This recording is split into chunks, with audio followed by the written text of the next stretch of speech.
অনেক দিন আগের কথা, একটি ছোট্ট গ্রামে বাস করত দুই ভাই, রবি ও সুধীর। রবি ছিল বড় এবং সুধীর ছোট। তাদের বাবা মা ছোটবেলায় মারা যাওয়ার পর রবি তার ছোট ভাই সুধীরকে বড় করে তোলে। রবি খুব পরিশ্রমী ছিল এবং গ্রামের খেতে কাজ করে সে ও তার ভাইয়ের জীবিকা নির্বাহ করত। রবি সবসময় সুধীরকে শিক্ষার গুরুত্ব বুঝাত এবং বলতো, বিদ্যা অর্জন করলে জীবনে কখনো কষ্ট হবে না, তুমি নিজের পায়ে দাঁড়াতে পারবে। কিন্তু সুধীর তার কথা শুনত না এবং সময় নষ্ট করে বিভিন্ন বাজে কাজে ব্যস্ত থাকত। একদিন রবি সুধীরকে বলল, তুমি যদি পড়াশোনা না করো আমাদের ভবিষ্যৎ অন্ধকার হবে। আমি সব সময় তোমার পাশে থাকতে পারবো না।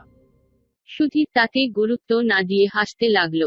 কিছু বছর পর রবি খুব অসুস্থ হয়ে পড়ল এবং কাজে যেতে পারল না। তখন তাদের খাওয়ার জন্য কষ্ট শুরু হলো।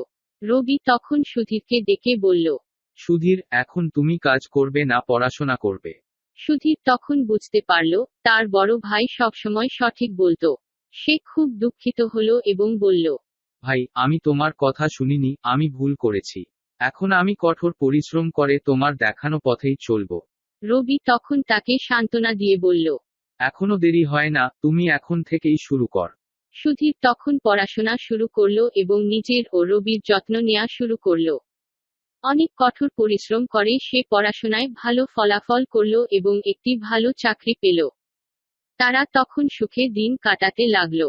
রবি গর্বের সাথে বলল, তুমি আমার কথা শোননি, কিন্তু সময়মতো নিজেকে শুধরে নিয়েছো। তুমি আজ প্রমাণ করেছো যে পরিশ্রম ও সততা সবসময় ফল দেয়। এই গল্পটি আমাদের শেখায় যে শিক্ষা ও পরিশ্রম জীবনে সফলতার চাবিকাঠি।